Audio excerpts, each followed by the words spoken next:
Bienvenue à tous. Elle constitue un enjeu majeur pour le développement humain et la lutte contre les maladies infectieuses. La résistance aux antimicrobiens est au cœur de ce numéro de votre émission Focus. Deux invités pour en parler. Gildas Tenou, vous êtes étudiante à la faculté des sciences de santé, et puis Ingrid Saraswati Nyaman, vous êtes doctorante contre ce qu'on appelle la résistance aux antimicrobiens. On va commencer par un exercice un peu scolaire, en français facile. Qu'est-ce qu'on appelle un antimicrobien? Merci, Monsieur Gaëtan. Bonjour, chers téléspectateurs. Les antimicrobiens, ce sont des substances naturelles et chimiques qui permettent de lutter contre des infections liées aux microbes. Quand je parle de microbes, je parle des parasites tels que le plasmodium, par exemple, qui cause le paludisme. Je parle des bactéries. Je parle des virus et je parle des champignons. Donc les antimicrobiens, ce sont des substances chimiques ou naturelles qui permettent de lutter efficacement contre les infections causées par des microbes.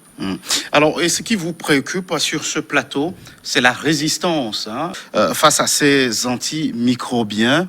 Alors, comment se présente la situation, Madame Tenou? Alors, la résistance aux antimicrobiens, c'est déjà un problème majeur de santé publique parce que, comme l'a dit quand on parle d'antimicrobiens, il y a les différents types, bactéries, virus et tout. Mais aujourd'hui, nous allons nous centrer sur les antibiotiques et les infections bactériennes. Donc, il s'avère que ces antibiotiques, qui est appelé chez nous communément au Togo Abitike ou bien Dimebla, utilisés à de mauvais escients, c'est-à-dire à tort et à travers, se propose d'aller acheter cet Abitike-là et boire. D'accentuer ce qu'on appelle la résistance aux antimicrobiens. Oui, effectivement. Et en 2014, l'OMS avait décrété que 700 000 décès étaient dus à la résistance aux antimicrobiens. Et si rien n'est fait d'ici 2050, on aura plus d'un dû à cette résistance aux antimicrobiens. Et j'aimerais dire que la résistance aux antimicrobiens, c'est quoi? La résistance aux antibiotiques spécialement. C'est quand un antibiotique n'arrive plus à lutter efficacement contre une bactérie. C'est quand la bactérie devient résistante aux antibiotiques qui devraient normalement en venir à bout. Et ce phénomène est un gros problème un problème majeur de santé publique. Et voilà. Ok. Un problème majeur de santé publique, Madame Tenou. Est-ce qu'au niveau mondial, on le sait, ce n'est pas seulement la situation du Togo. Comment présentez-vous la situation au niveau mondial? Alors, au niveau mondial, disons que c'est moins grave, c'est quand même grave. Si on prend l'exemple de la France en Europe, c'était en 2014 toujours, c'était à 250 000 décès cette année-là, suite aux infections et résistances aux antibiotiques. Là-bas, la plupart, les attitudes, les comportements de la population dans les pays, disons, développés, comme on le dit le plus souvent, c'est vraiment respecté, dans le sens où tu as peut-être un petit symptôme, tu vas à l'hôpital, tu vas voir le médecin juge de te faire une prescription. Je me permets de dire qu'il y a d'ici quelques mois, j'ai fait une étude au CHU Campus où j'ai posé la question aux patients et aux accompagnants pour savoir qu'est-ce qu'ils connaissent de la résistance aux antibiotiques et comment est-ce qu'ils pratiquent l'hygiène. Parce que, tenez-vous bien, si nous menons une bonne hygiène, nous diminuons les infections et donc nous diminuons notre recours aux antibiotiques. Donc, et c'était choquant pour moi où les gens me disaient que non, ils ne voient pas de l'importance de se laver les mains après les toilettes. Or que ce sont des bonnes choses que nous devons pratiquer pour limiter les infections et donc limiter le recours aux antibiotiques. Déjà, si chez nous, comme pays, on voit de développement au Togo, c'est comme ça, c'est une ampleur vraiment grave. Dans les pays développés, et selon la revue de la littérature que j'ai faite, l'hygiène est plus ou moins respectée, ce qui peut-être les favorise sur ce côté-là à la diminution de la résistance aux antibiotiques. Alors, au niveau mondial, je vous cite le docteur Tedros Adhanom Ghebreyesus, le directeur général de l'OMS, qui dit la résistance aux antimicrobiens est l'un des plus grands enjeux de santé de notre temps et nous ne pouvons laisser ce problème à nos enfants. Ça veut dire qu'au niveau mondial, la préoccupation est réelle, Madame Nyaman. Effectivement, la préoccupation est réelle parce que la résistance aux antimicrobiens n'est pas seulement remarquée du côté de la santé humaine. La santé animale, la santé végétale aussi est préoccupée, est atteinte par cette résistance aux antimicrobiens-là. Donc c'est un grave problème auquel nous devons trouver rapidement une solution. Alors, en une semaine consacrée à ces sensibilisations, suffisant pour venir à bout du phénomène, ou quelles sont les autres activités que vous inscrivez dans votre élan pour éradiquer le phénomène au niveau des populations? D'accord. Déjà, j'aimerais dire qu'une semaine ne suffit pas, mais quand même une semaine une semaine-là va nous permettre d'éveiller la conscience de la population sur le sujet-là.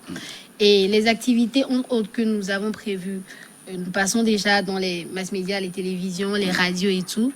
Et il y a un micro-trottoir qui est également prévu pour avoir les avis de la population sur le sujet et éradiquer les fausses informations, parce qu'il y a des fausses informations par rapport à l'utilisation des antibiotiques. Il est également prévu une sensibilisation porte à porte avec des autocollants et des flyers qui parlent vraiment de ce sujet-là. Donc voilà un peu ce que nous avons sur une semaine.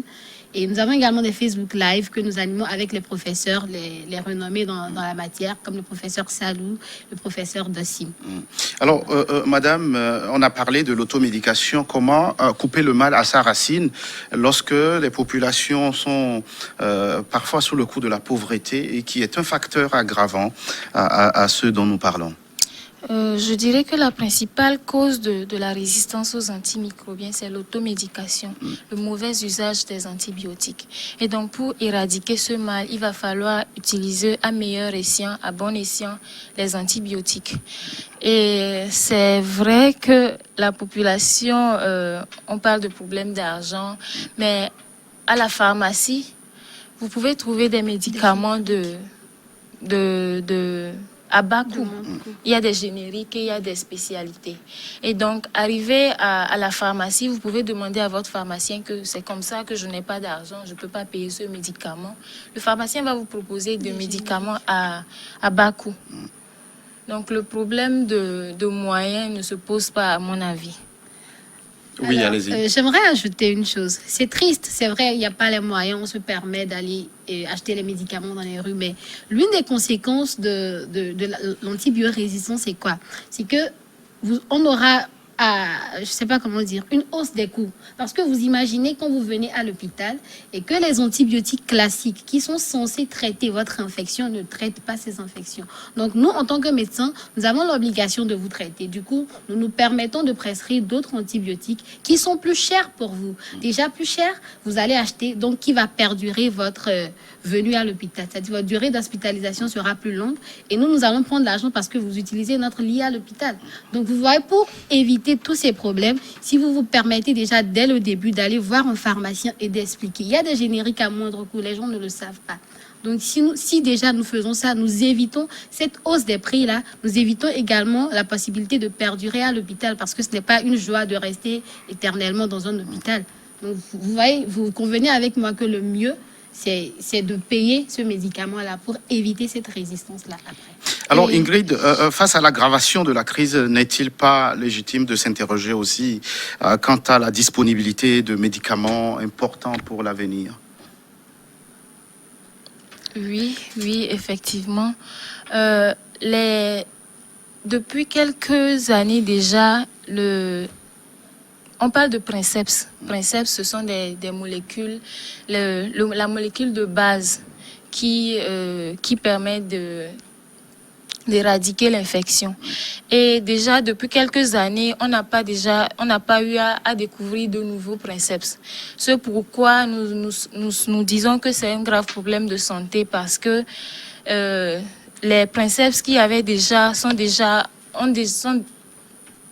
les bactéries sont déjà résistantes à ces princeps-là.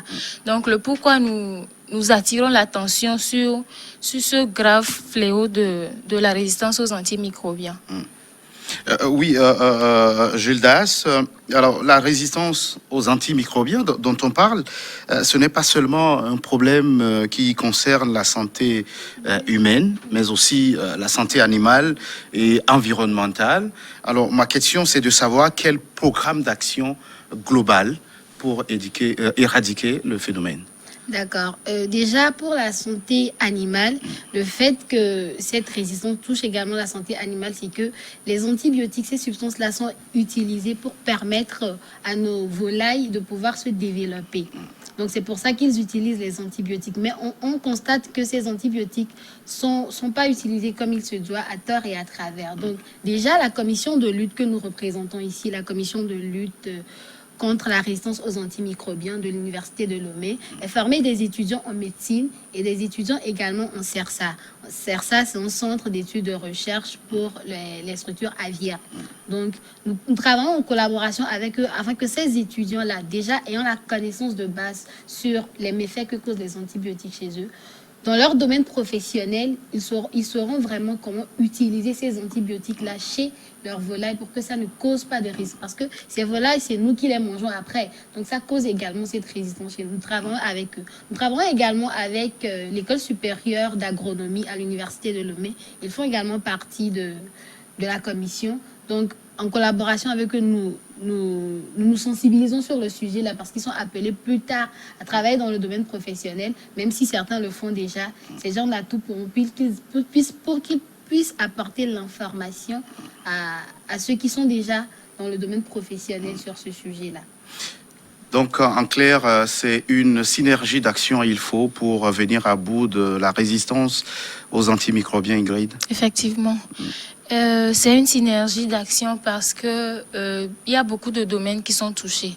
C'est pourquoi la tripartite, c'est-à-dire l'OMS, la FAO et l'organisation, l'OIE, a mis en place une approche, l'approche One Health. One Health, c'est-à-dire associer la santé animale, la santé végétale et la santé humaine pour pouvoir lutter efficacement contre cette résistance aux antimicrobiens-là. Alors, je me suis intéressé à ce slogan qui est retenu à l'occasion de la Semaine mondiale de lutte contre cette résistance aux antimicrobiens. Antimicrobiens à manipuler avec précaution. À quel niveau s'observe cet usage abusif ou inadapté des antimicrobiens? Donc, je dirais que déjà, chez nous, les professionnels de santé, il y a une prescription abusive déjà. C'est dans le sens où le patient X vient pour une maladie et tout. C'est vrai qu'il y a des antibiotiques à large spectre. Et comme on est dans le contexte provoqué, comme on le dit souvent, on se permet de faire des prescriptions qui ne sont pas peut-être recommandées. Donc, cela déjà favorise cette résistance-là, ou bien cette utilisation abusive d'antibiotiques. Mais également au niveau des consommateurs que nous sommes également, nous nous permettons d'en abuser dans le sens où le personnel de santé nous prescrit peut-être l'antibiotique pour une semaine. Déjà une semaine, on devait arrêter, maintenant on continue. Déjà, même au niveau de la dose, ce n'est pas respecté. On nous dit un matin, un soir. Parce qu'on voit que dans la journée, c'était pas vraiment ça. On n'était pas vraiment en pleine forme. On prend un matin, un midi, un soir. Tout ça, c'est l'usage abusif qui constitue l'usage abusif de l'antibiotique. Peut-être on ne voit pas les conséquences aujourd'hui. Mais demain, on n'aura plus d'antibiotiques pour traiter nos moindres infections. Et là, c'est grave.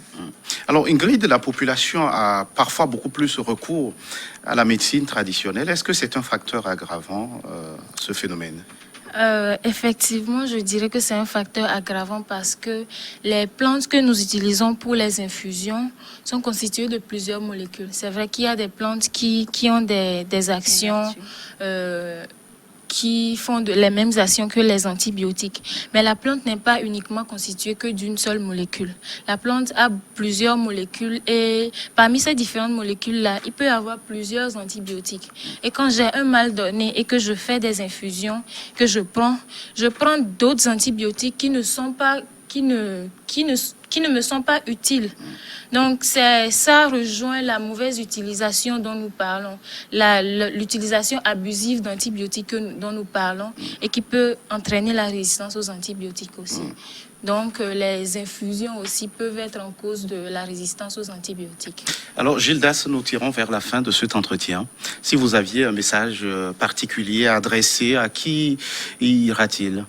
Alors, premièrement, je vais dire un message au professeur Salou, qui est le point focal de la résistance aux antibiotiques au Togo. Déjà, merci parce qu'il nous accompagne sur ce projet-là. Et également à l'endroit de la population, peut-être nous sommes dans le domaine, on voit la réalité, mais sachez que c'est à l'avantage de tous si l'antibiotique est utilisé à bon escient. Donc, ensemble, prévenons déjà les infections par le lavage correct des mains, par le lavage des mains après les toilettes et même avant de manger. Également, utilisons les antibiotiques à bon escient. Merci. À tout seigneur, tout honneur, Madame la Présidente, vous avez l'honneur de clore cet entretien. Quel mot vous avez à l'endroit des populations ? J'ai un message, mais pas uniquement à l'endroit de la population. À l'endroit de tous les différents secteurs. Déjà, le secteur animal, les vétérinaires, je voudrais dire. Mon message, c'est de limiter la prescription abusive d'antibiotiques. Et j'aimerais envoyer un message aussi aux agriculteurs qui utilisent les antibiotiques à mauvais escient pour les animaux et les végétaux, de prendre l'avis d'un vétérinaire avant d'administrer ces antibiotiques-là. À nos amis, les agents de la santé, oui, toujours le même message. Les antibiotiques doivent être utilisés à la bonne dose, à la bonne indication. Et avec beaucoup plus de responsabilité. On a compris votre message, Madame Ingrid Saraswati Nyama. Vous êtes la présidente de l'Association des étudiants en médecine, pharmacie et odontomatologie du Togo. Merci à vous, Gildas Tenou. Merci à vous qui êtes restés à notre compagnie. À très vite pour un autre numéro de votre émission Focus.